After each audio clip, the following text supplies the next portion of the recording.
Hi! So yan, gising na kami. Good morning pa rin dito sa Singapore. Yan, good morning Singapore. Hindi ko maayos yung buhok. Magko-coffee muna kami sa, asan yan? Cafe U2. Cafe U2. So, sasakay kami sa bus number 139 or 166 mula dito sa hotel. Doon sa baba, sa may bus station. Tapos, bababa kami sa Ibis Sport on Bicolen. Basta lagay ko na lang sa... Tapos, transfer sa bus 166. Papunta sa...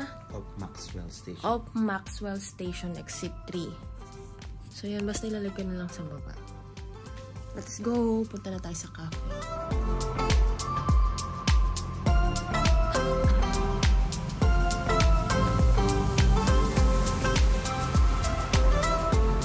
Pupunta muna kami sa Cafe U2.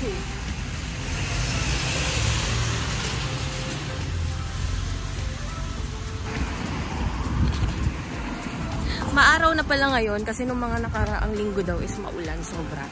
So super swerte namin ngayon kasi sunny na siya. Ayan, ang ganda ng panahon dito guys. Grabe. Hindi ganun kainit. Ewan natin mamayang tanghali. Let's see. Okay naman yung tulog namin doon sa hotel, kaso ang medyo nirereklamo ko lang is parang hindi naman yun yung binook namin. Sobrang liit niya. Kasi yung binook namin parang may upuan pa sa gilid eh.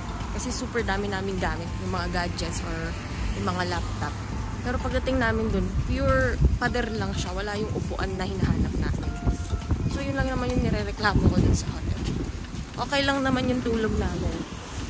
Malamig actually yung aircon kasi centralized. Kumbaga hindi mo siya na-a-adjust. Yun yung problema pag humarap ka ng mga budgetarian. Pero budgetarian, 3,200. So, dito na tayo sa bus station.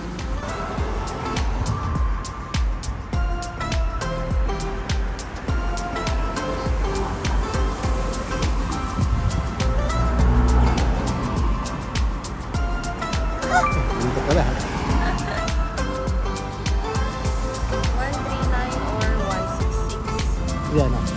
139 pang transfer ng 166. 139 na sasakyan namin. And then mag-transfer kami ng 166.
Muntik siya ng dapa, tinatawanan siya ng mga Bombay, mga Indians.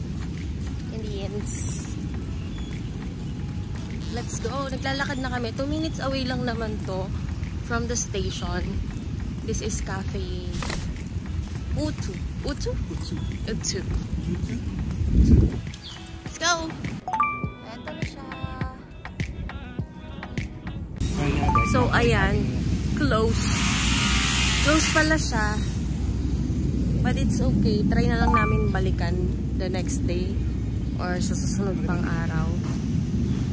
So, hanap muna kami ng ibang coffee shop.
So, nandito kami ngayon sa Chinatown. So, nandito na yung mga bilihan ng pasalubong, guys. Ang dami. Ang daming kanto na bilihan ng pasalubong. And marami din kainan dito sa Chinatown.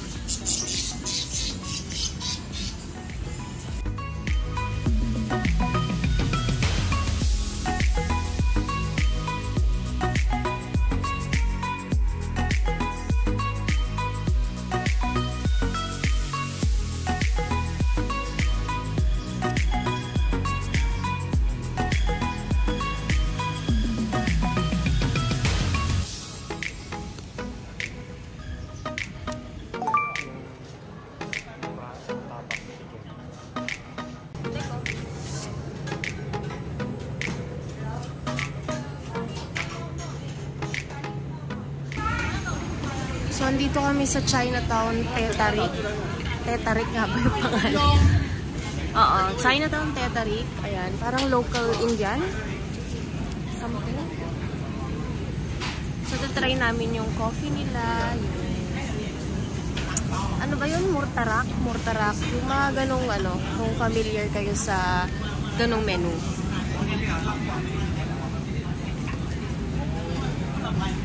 Ito na yung coffee.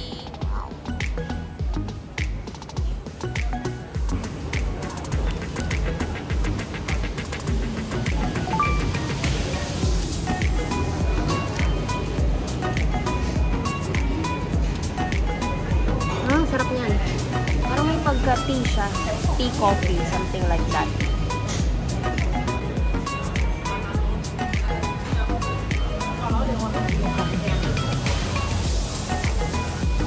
Tara! This is mine. Ito na yung food namin. Super sarap din. Super nice.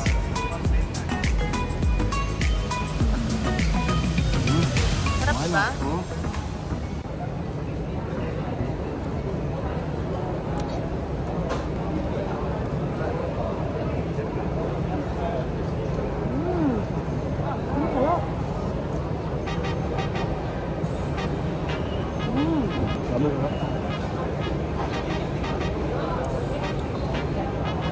Grabe siya. Oh my God.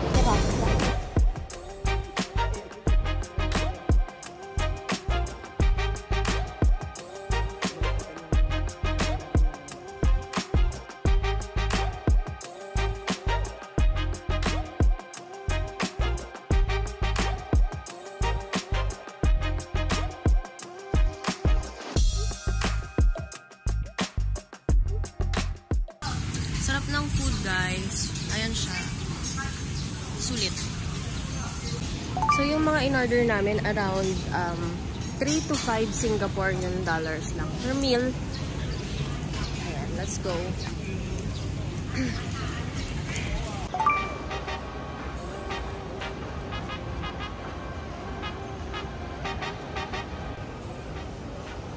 Tingnan niyo yung mga sinampay nila guys. So, ostig. Buti hindi lumilipad.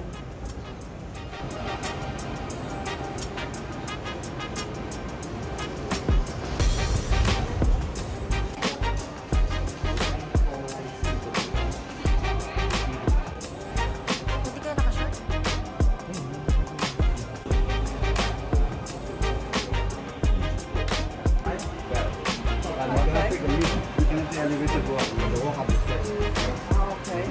Get your spot. Thank you.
Grabe naman yung ano yan.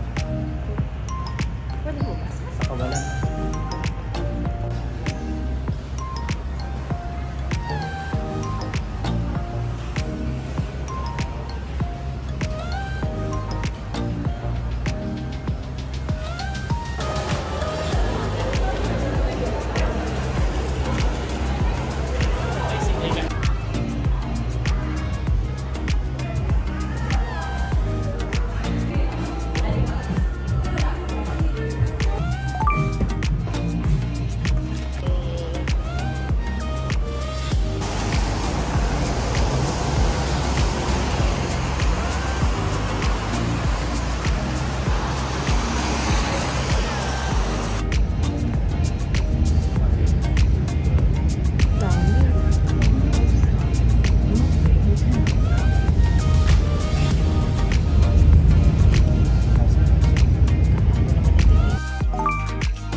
It's dinner time.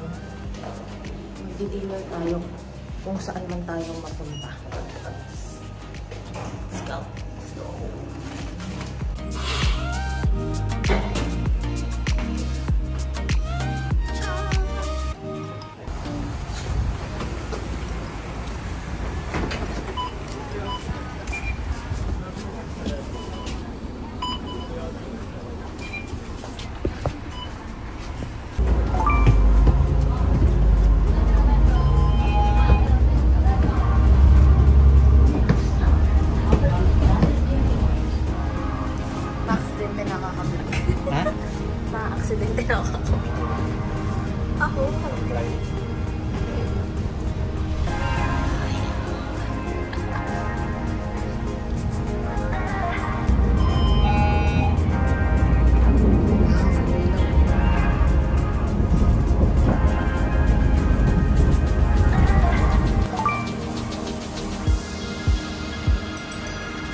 Sabi mo natin ito nasa likod.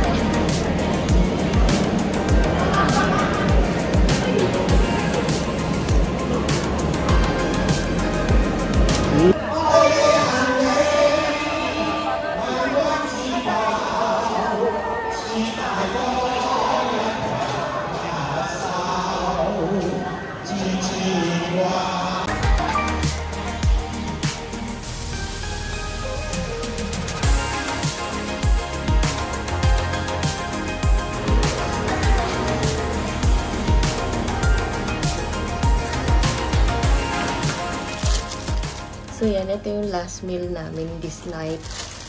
Ito binili lang namin sa tabi mismo ng hotel. Eastern rice dumpling. So para siyang dessert type or kakanin. Ang kukwe. Ang kukwe.